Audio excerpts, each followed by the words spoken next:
말씀을 통해서 은혜를 입은 사람들의 삶, 그 첫 번째로 그러나 노아는이라는 제목으로 우리 함께 은혜를 나누기를 원합니다.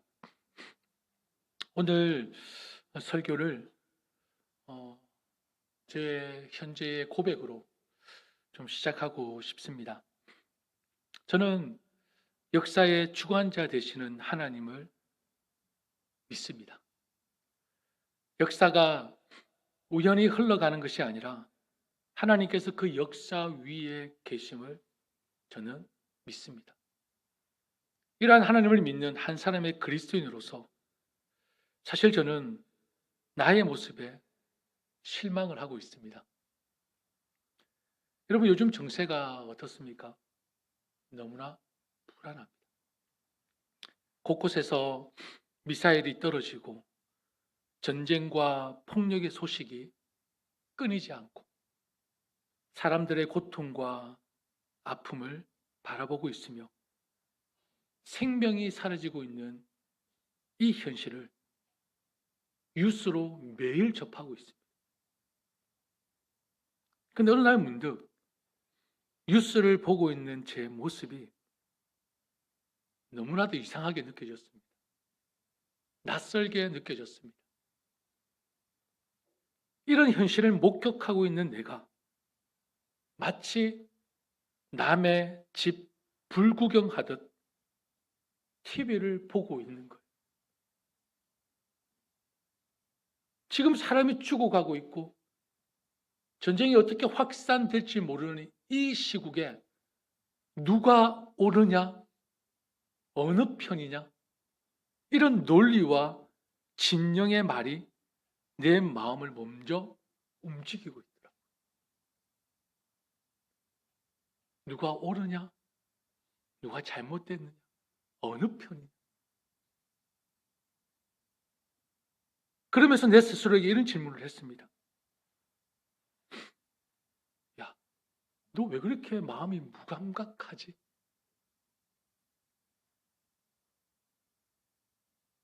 내 마음에 영적인 경각심이 왜 하나도 없지? 나는 정말 하나님의 역사의 주관자이심을 믿고 있는 한 사람인가? 전쟁이 여호와께 속했다는 말씀을 믿는 그리스도인이 맞는가?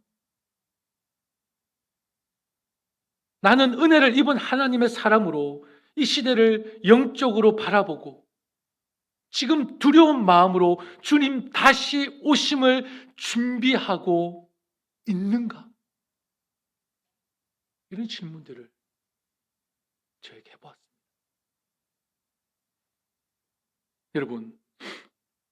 여러분 하나님의 생사를 주관하시고 역사를 주관하심을 믿으십니까? 그렇다면 지금 여러분의 마음은 어떻습니까?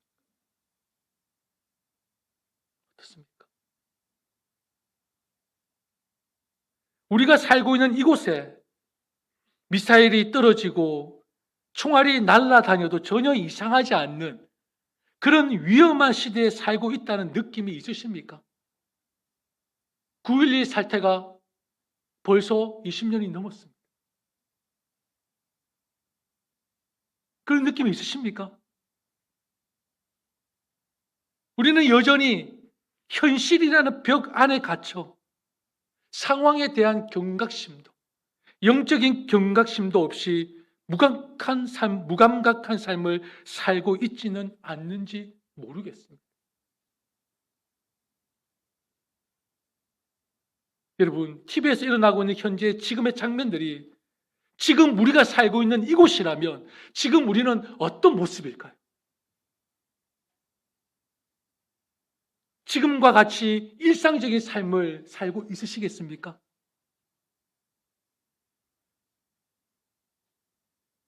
오늘 하나님께서 우리에게 주신 말씀은 지금 우리의 상태를 아주 정확하게 진단하고 있습니다. 오늘 본문 5절 말씀 같이 한번 읽어볼까요? 여호와께서 사람의 죄악이 세상에 가득함과 그의 마음으로 생각하는 모든 계획이 항상 악할 뿐임을 보시고, 여기서 두 단어가 눈에 띄죠. 가득, 그리고 항상입니다. 죄가 조금 있는 정도가 아닙니다. 세상에 죄악이 가득하다고 말씀하고 있습니다. 그리고 악이 가끔 튀어나오는 게 아닙니다. 마음의 생각과 계획이 어떻다고요? 항상 악할 뿐이라고 말씀하고 있습니다. 이게 세상이라고요. 하나님께서 바라보는 세상의 모습이라고. 여러분, 우리가 종종 이런 말들을 많이 하죠. 세상 참 나쁘다. 저 사람은 참 나쁘다. 이런 말들 사용하지 않으십니까? 또 표정이 보니까 저만 사용하고 있는 것 같네요. 세상 참 나쁘다. 저 사람 참 나쁘다. 사실 뭐 틀린 말도 아닙니다. 그렇게 생각할 수 있죠. 그런데 여러분, 이 말이 무서워지는 순간이 있습니다.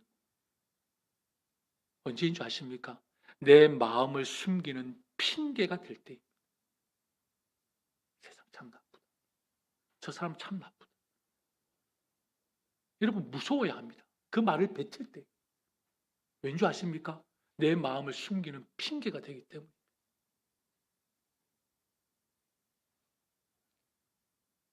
세상이라는 단어를 쓰면, 너라는 단어를 쓰면 나는 자동적으로 뭐 하고 있는 것입니까? 남 이야기하듯이 말하고 있는 것입니다.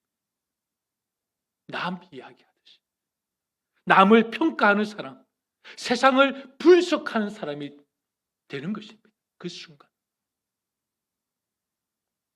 그런데 여러분, 중요한 건 성경이잖아요. 성경은 우리를 하나님 앞에 세우고 정직하게 묻습니다. 너는 어떠냐? 너의 마음은 어떠냐? 라고 묻고 계십니다. 여러분, 죄는요, 바깥에서 오는 것이 아닙니다. 죄는요, 여기에서 오는 것입니다. 이 마음입니다. 맞죠? 죄는 바깥에서 오는 게 아니에요. 죄는 여기서 나오는 거예요. 마음의 방향입니다. 내가 하나님보다 더 의지하는 것이 무엇인지, 내가 사랑과 긍휼보다 판단과 자기의에 익숙해져 있는지, 바로 그 마음의 방향이 죄의 뿌리라는 것입니다.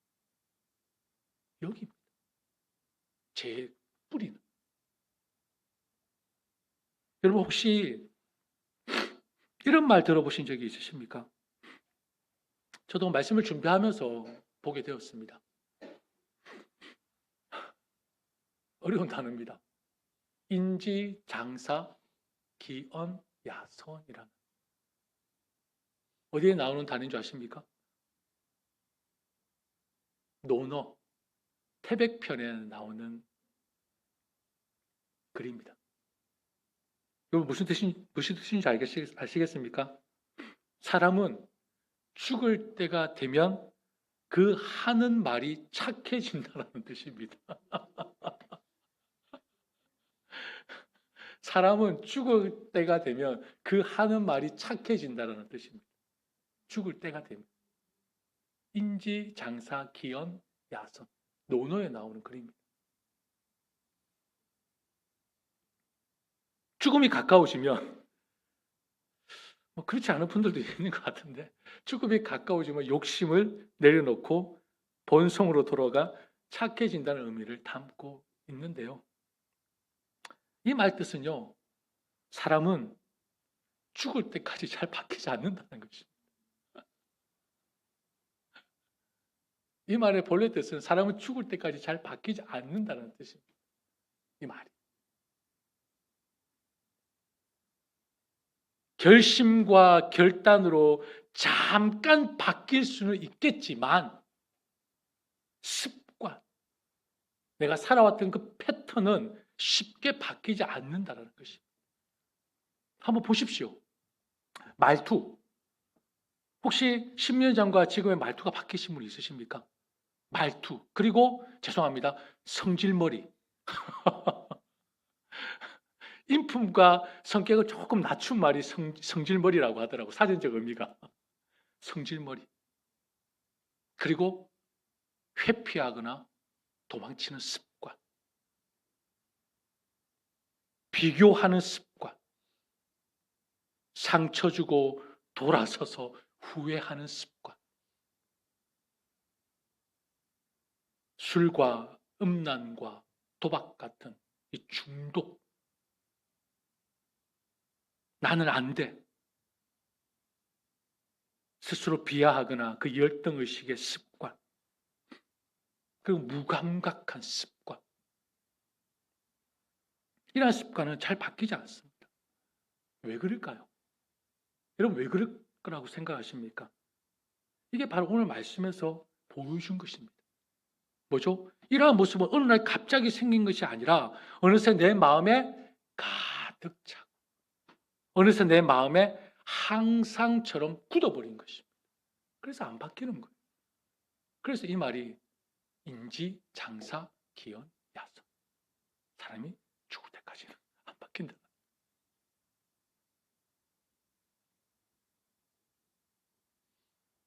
여러분 이렇게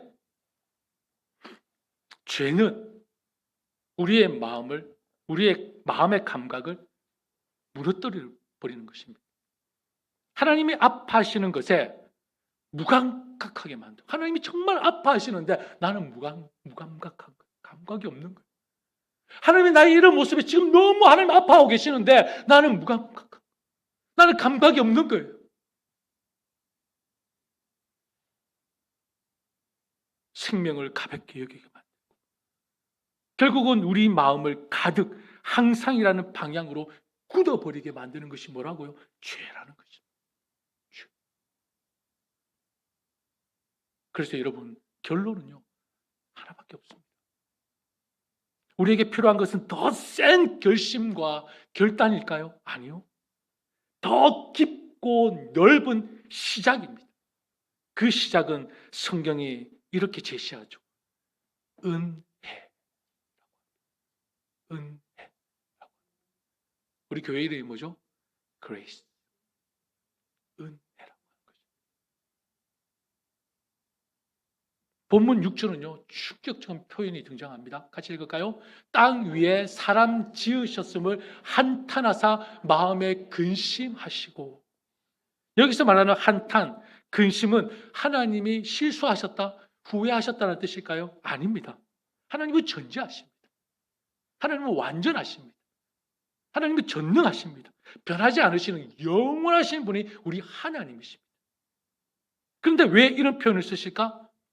하나님은 하나님의 형상으로 지은 그 사랑으로 지은 사람이 죄로 인해 스스로 무너지는 모습을 보면서 관계가 깨지는 모습을 보면서 뭐라고요? 하나님 마음이 아프시다는 거죠. 하나님이 우리에게 인격적인 모습으로 우리에게 다가오신 것입니다. 나의 형상으로 지었는데 내 사랑으로 만들었는데 스스로 무너지는 모습을 보고 관계가 깨어지는 모습을 보면서 내 마음이 심히 아프구나. 그 말씀.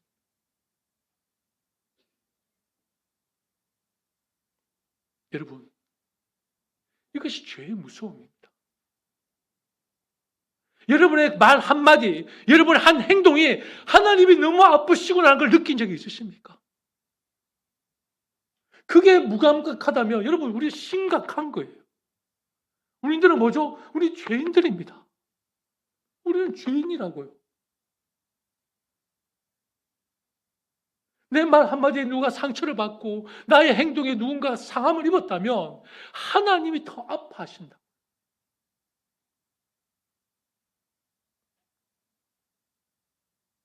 여러분, 죄를 쉽게 여기지 마십시오. 우리는 죄를 쉽게 여기는 경향이 있습니다. 뭐 그 정도는 다 하지. 이 정도는 괜찮아. 뭐 이건 어쩔 수 없지 않아? 우리 사람인데.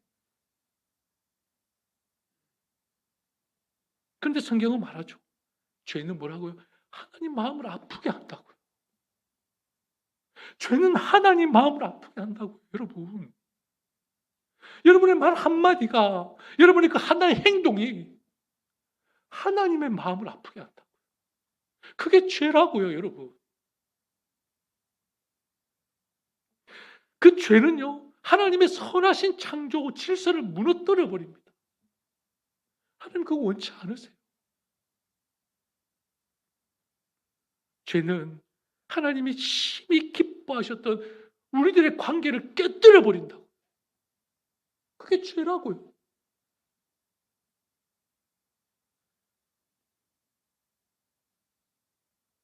저는 예수님이 왜 묵묵히 십자가를 지셨을까? 인간의 이런 습성을 너무나 잘 아시기에 예수님 어떤 변론을 하셨습니까? 어떤 변명을 하셨습니까? 그냥 때리면 때리는 대로, 찌르면 찌르는 대로 묵묵히 다 받아내셔서 십자가를 지셨잖아요.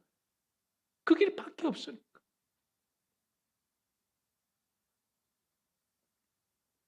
여러분 7절 말씀은요, 더 무섭습니다. 같이 읽을까요? 내가 창조한 사람을 내가 지면에서 쓸어버리듯. 더 무섭습니다. 노아의 홍수 우리가 잘 알고 있지 않습니까? 여러분 이 말씀 무섭고 불편하지 않으십니까? 근데 여러분 이 말씀을 지워버리잖아요. 뭐가 사라질까요? 이 말씀을 지워버리면요, 복음이 사라져버립니다. 우리가 붙들 복음이 사라져버린다. 이 말씀을 지워버립니다. 이 말씀이 불편하다고 확 지워버려요. 성경에서. 그럼 복음이 사라져버립니다. 무슨 말일까요? 여러분 심판이 불편하다고 심판을 지우면 은혜가 함께 사라지는 것입니다. 은혜가. 왜냐하면 은혜는요, 여러분 아무 일도 없었다가 아닙니다. 내가 안전하다가 아니라는 것입니다. 심판이 있어야 할 자에게 하나님이 구원의 길을 여시는 것, 이것이 바로 은혜입니다. 심판이 있어야 할 자에게 하나님이 구원의 길을 여시는 것, 이것이 바로 은혜라고. 우리는 심판받을 자들이었죠. 잘 먹고 잘 살아야 될 자들이었습니까? 그게 아니죠. 그게 은혜가 아니고요. 우리는 심판받아야 될 자들이었다. 그런 자들에게 하나님 우리에게 어떤 손을 내밀, 구원의 손길을 내미셨다. 이게 은혜라고. 이게 은혜. 여러분, 다시 한번 말씀드리지만 은혜는요, 세상 모든 사람들이 가지고 있는 걱정, 근심, 문제가 해결되는 그런 것보다는 인간 스스로가 아무것도 할 수 없는 존재의 문제, 영혼의 문제, 구원의 문제가 해결되는 것, 이게 바로 은혜라고 하는 것입니다. 이게 은혜라고. 세상 모든 사람들이 가지고 있는 걱정, 근심, 문제가 해결되는 것이 은혜가 아니라 사람의 힘으로 할 수 없는 거, 우리가 뭔가 얻을 수 없는 거, 소유할 수 없는 거, 그게 바로 존재의 문제이고 영혼의 문제이고 구원의 문제, 이게 바로 은혜라고. 이걸 은혜라고 하는 것입니다. 여러분 심판이 없다면요, 그 은혜는요 더 이상 값지지 않습니다. 그런데 오늘 많은 그리스도인들은요, 하나님께서 그 엄청난 은혜를 주셨는데 그냥 그 은혜와 구원을 값싼 은혜와 구원으로 치유해버려요. 저는 이게 너무 잘못된 가르침이라고 생각합니다. 심판이 있어야 그 은혜가 값진 것입니다.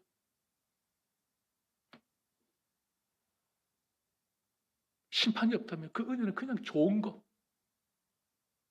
그냥 감정적으로 기분적으로 좋은 거, 그게 지나지 않습니다. 심판이 없다면 십자가의 의미도 희미해져 버립니다. 그러나 성경은 분명히 말하죠. 죄는 반드시 심판을 받습니다. 여러분 죄를 가볍게 여기지 마십시오. 죄는요 반드시 심판을 받습니다. 내가 조금만 더 노력하면 괜찮아지겠지? 그런 수준의 문제가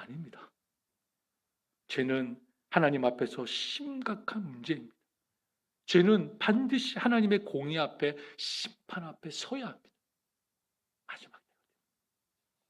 그래서 6절, 7절을 같이 한번 천천히 읽어볼까요? 땅 위에 사람 지으셨음을 한탄하사 마음에 근심하시고 이르시되 내가 창조한 사람을 내가 지면에서 쓸어버리되 사람으로부터 가축과 기는 것과 공중의 새까지 그리 하리니 이는 내가 그것들을 지었음을 한탄함이니라 하시니라. 아멘. 여러분, 이 말씀 어떻게 들리십니까? 이 말씀을 어떻게 들리십니까? 여러분, 이렇게 들었으면 좋겠습니다. 하나님이 너희들 죄를 가볍게 여기지 마. 죄를 가볍게 여기지 마. 하나님의 거룩을 가볍게 여기지 마. 내가 너희를 거룩하게 했는데 내가 너희를 거룩하게 한 그 거룩을 가볍게 여기지 마.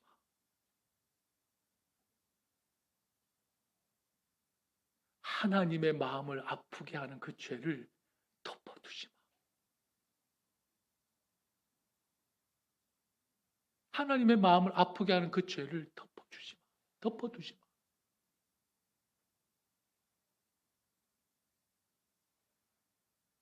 저는 6절, 7절 말씀을 여러분 그렇게 받아들였으면 좋겠어요.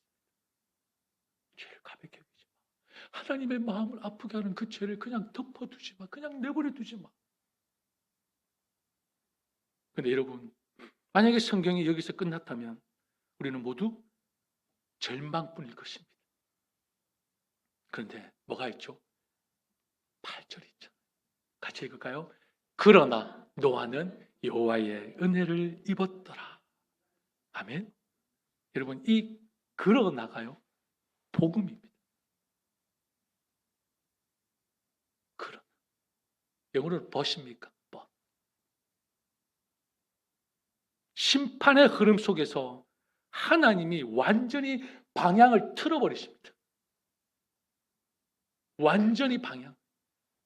내가 세상을 심판하겠다. 그러나 방향을 틀고 계십니다. 정말 멸망으로 치닫는 그 문장 속에서 하나님이 완전히 새로운 문장을 쓰고 있죠. 그러나 노아는 여호와께 은혜를 입었다. 우리가 집중해야 될 말이 뭡니까? 은혜를 입었다. 우리는 보통 은혜를 받았다고 말을 많이 하죠. 아, 은혜 받았어요. 은혜 받았어요. 네, 여러분, 정확하게 제가 은혜를 받았다, 입었다를 제가 풀어드릴게요. 우리가 보통 뭐 설교를 듣고 나서, 그리고 어떤 집회에 가거나 갔다 와서 은혜를 받았습니다. 라고 해요.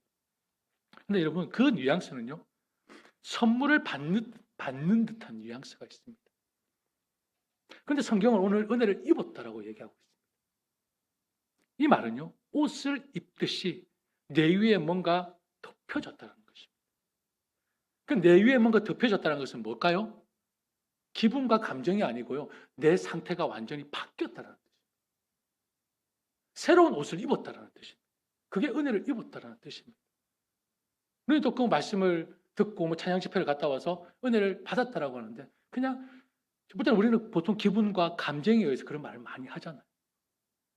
근데 진짜 은혜를 받았다, 은혜를 입었다라는 것은요, 내가 뭔가를 새로운 옷을 입었다는 뜻입니다. 내 상태가 완전히 바뀌었다는 뜻이에요. 은혜를 입었다는 뜻. 조금 더 쉽게 표현해 보면 은혜를 받다라는 말은 체험과 경험을 통해서 말할 때가 많습니다. 그때 많이 사용하죠. 그런데 은혜를 입다는 바로 내 상태, 내 마음의 상태, 내 삶의 방향이 달라졌다는 것입니다. 여러분, 운동할 때 운동복이 있고, 그죠? 마실 나갈 때 마실, 그죠? 저게 그냥 뭐 옆에 슈퍼마켓 갈 때 입는 옷이 있고, 그리고 파티에 나갈 때 옷이 있잖아요. 여러분, 파티에 가는데 체육복 입고 가면은 뭔가 조직들이 온 줄 알겠죠, 그죠? 그러면 안 되잖아요. 그런 뜻이에요.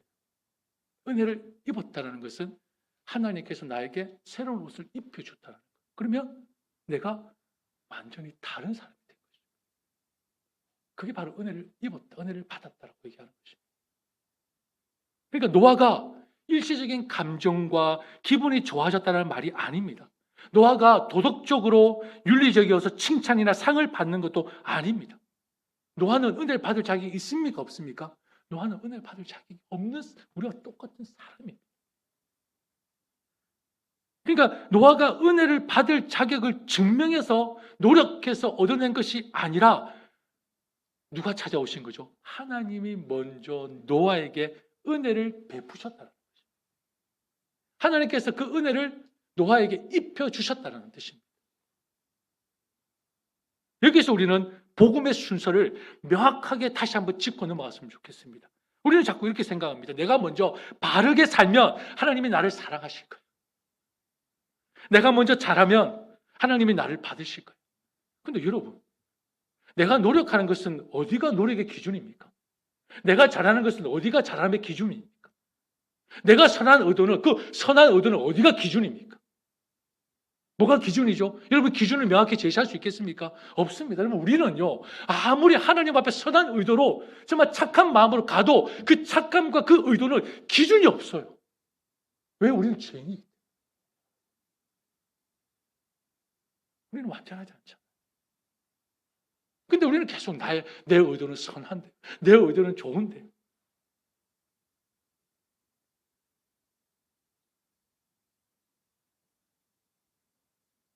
성경은 내 의도와 내 선함을 보지 않습니다. 하나님이 은혜로 먼저 붙드실 때 우리는 바른 길을 가기 시작하는 것입니다. 하나님이 은혜로 먼저 시작하실 때 우리는 삶의 새로운 길이 열리는 것입니다. 하나님의 은혜는 바로 하나님께 있는 것입니다. 내 노력으로 주어지는 것이 아니라. 그래서 오늘 설교의 핵심 문장 하나를 여러분 마음에 딱 새겼으면 좋겠습니다. 은혜는 내가 하나님께 가는 길이 아니라 하나님이 나에게 오시는 길. 이게 바로 은혜입니다. 내가 가는 게 아니고 하나님 나에게 오시는 거예요. 하나님이 나에게 오시는 그 은혜의 시작이 무엇입니까? 무엇이면 바로 예수 그리스도의 십자가입니다. 그 은혜의 시작이 바로 예수 그리스도의 십자가. 여러분, 여러분의 삶에, 여러분의 기도 속에 십자가라는 단어를 얼마나 사용하십니까? 그게 없다면 여러분, 우리에게는 은혜가 없습니다. 은혜가 없다고. 그냥 내가 받고 싶은 걸 하나님 앞에 주절주절 내려놓고 있는 거겠죠. 하나님께 내가 받고 싶은 것들, 마치 청구서를 하나님께 올려드리듯이. 여러분, 예수님의 그 십자가가 왜 우리의 은혜입니까? 우리가 하나님께 올라갈 수 없으니까 친히 하나님이 이 땅에 내려왔지 않습니까? 그게 십자가입니다. 우리가 지은 죄의 값을 우리가 감당할 수 없으니까 예수 그리스도께서 십자가에서 대신 우리의 죄를 담당하셨지 않습니까? 우리 마음에 항상 가득한 죄의 패턴에서 스스로 우리가 빠져나올 수 없으니까 하나님이 그러나 노아는, 그러나 현웅이는, 그러나 여러분의 이름, 그러나 여러분의 이름 불러보십시오. 그러나 참. 그러나 여러분의 이름, 예. 그러나를 써 주시고 우리를 붙드시는 것입니다. 그게 하나님의 은혜입니다. 그러나 본문 6장 8절까지만 읽었지만 여러분 다음 절에 6장 9절이 나오죠. 6장 9절에 이렇게 시작합니다. 한번 보시겠습니까? 이것이 노아의 축본이라. 노아는 의인이요 당대의 완전한 자라. 그는 하나님과 동행하였으며. 노아는 의인, 온전, 하나님과 동행이라는 단어를 쓰고 있습니다. 여러분, 하나님의 은혜는 사람을 완벽한 사람으로 만드는 것이 아닙니다. 완벽해지려고 하지 마십시오. 하나님의 은혜는요, 어떤 사람을 만듭니까? 하나님과 동행하는 사람을 만드는 것입니다. 이게 은혜예요. 여러분이 하나님께 은혜를 입었는지 그렇지 않은지는 노아의 삶을 거울 삼으시면 될 것 같습니다. 바로 동행. 동행은 거창한 결심이 아닙니다. 동행은 오늘의 작은 걸음, 오늘의 작은 스텝입니다. 뭐가 있을까요? 말씀을 펴는 것입니다. 한 구절이라도, 한 장이라도, 그리고 1분이라도 하나님께 기도하는 것입니다. 그리고 여러분, 미안함을 느낀다면 미안하다고 얘기하십시오. 그게 은혜의 삶입니다. 여러분, 우리는 죄인입니다. 그럼 우리는 살면서 미안한 것들이 많습니다. 그렇지 않을까요? 여러분, 완벽하십니까? 완전하십니까? 미안하면 미안하다고 하십시오. 그게 은혜의 삶이에요. 그리고 용서할 수 있는 방향으로 마음을 트는 용기, 그게 은혜 받은 자의 삶입니다. 우리 용서 받았잖아요. 어마어마한 용서를 받았잖아요. 그럼 하나님과 동행한다면, 은혜를 입은 자라면 용서할 수 있는 마음으로 트는 것, 방향으로 트는 것, 그 용기, 그게 은혜 받은 자의 삶입니다. 여러분이 은혜 받았다면, 그리고 우리가 요즘 감사일기 적고 있지 않습니까? 매일 가족들과 자녀들과 혼자서라도 감사의 한 줄을 적는 것.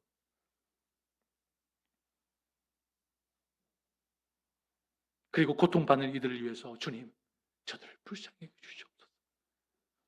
꼭 무릎 꿇고 손만 기도입니까? 운전을 하다가도 하나님, 연수가 많이 아프다고 합니다. 연수를 지켜주시옵소서. 이런 기도. 바로 이게 은혜를 입은 사람들의 삶의 실제적인 걸음입니다. 삶입니다. 이것이 은혜의 열매입니다. 이것이 구원의 조건이 아니라요, 구원의 결과라고요. 이게 구원받기 위해서 나타나는 현상이 아니라 구원받은 자, 은혜 받은 자의 삶의 모습이라. 말씀을 읽고 1분이라도 기도하고 감사 한 줄이라도 적고, 아픈 자가 있고 어려운 자가 있으면 그들을 위해서 하나님 긍휼을 베풀어 주셔서 기도하고, 미안할 때 미안하다, 용서의 마음이 안 들지만 하나님의 용서를 기억해서 용서할 용기를 갖는 것, 이게 은혜를 받은 자의 모습이에요. 은혜는 뭐죠? 은혜는 기분이 좋다, 감정이 좋다, 이게 아니라 방향을 완전히 새롭게 한다고요.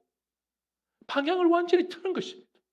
하나님께서 심판의 그 중간에서 그러나 하면서 완전히 방향을 틀듯이 은혜를 입은 자는 방향이 완전히 새로워지는 것입니다. 넘어져도 다시 돌아오는 방향, 하나님께 다시 붙는 방향, 죄를 숨기지 않고 주님 앞으로 가져오는 그 방향, 그게 바로 은혜 받은 사람의 삶이라는 것입니다. 사랑하는 여러분, 말씀을 정리하겠습니다. 저와 여러분의 삶에도 그러나가 필요하지 않으십니까? 그러나가 필요하지 않으십니까? 나는 계속 같은 죄에 넘어지는데 그러나 여호와께서, 나의 관계가 계속 틀어지는데 그러나 여호와께서, 나의 믿음이 계속 무너지는데 그러나 여호와께서, 예배에 은혜가 없고 기도가 계속 막히는데 그러나 여호와께서, 나의 영적인 감각이 무뎌져 가는데 그러나 여호와께서. 그러나 복음은 내 스스로 바꿔라, 더 열심히 노력해라로 시작하지 않습니다. 복음은 여호와의 은혜를 입었더라, 하나님의 은혜로 시작하고 있습니다. 그러니 오늘부터 여러분 기도 내용이 하나 더 추가되어야 되지 않겠습니까? 하나님, 제 힘으로 시작할 수 없습니다. 그러니 하나님의 은혜로 제게 오셔서 시작해 주시옵소서. 제 인생의 문장에 그런 나를 써 주시옵소서. 예수 그리스도의 십자가로 저를 붙들어 주시고 날마다 새롭게 하여 주시옵소서. 그 은혜가 시작되면 그 은혜는 반드시 길을 열어줄 것입니다. 그 은혜가 시작되면 은혜는 우리의 삶을 하나님과 동행하는 방향으로 이끌어 줄 것입니다. 그 은혜가 시작되면 은혜는 우리를 겸손하게 하고 회개하게 하고 말씀과 기도로 살게 하고 순종하게 하고 관계를 회복하게 하고 나누게 하고 고난 속에서도 인내하게 힘을 더해 줄 것입니다. 오늘 여러분의 시작이 결심이 아니라 은혜가 되기를 축복합니다. 오늘 여러분의 시작이 내가 하겠다가 아니라 주님이 하신다가 되기를 축복합니다. 그러나 여호와께 은혜를 입었더라. 이 말씀을 오늘 붙드시는 저와 여러분 되시기를 다시 한번 축복드립니다. 우리 함께 찬양하고 기도하는 시간을 갖도록 하겠습니다. 저는 여러분들이 다 아실 줄 알고 이 찬양을 했는데 우리 어르신들이 좀 어렵지 않을까 우리 찬양팀이 얘기를 해서 그래도 여러분 가사를 한번 보시고 우리 함께 찬양을 하고 주시는 말씀 또 우리가 함께 나눌 기도 제목들을 가지고 함께 기도하는 시간을 갖도록 하겠습니다.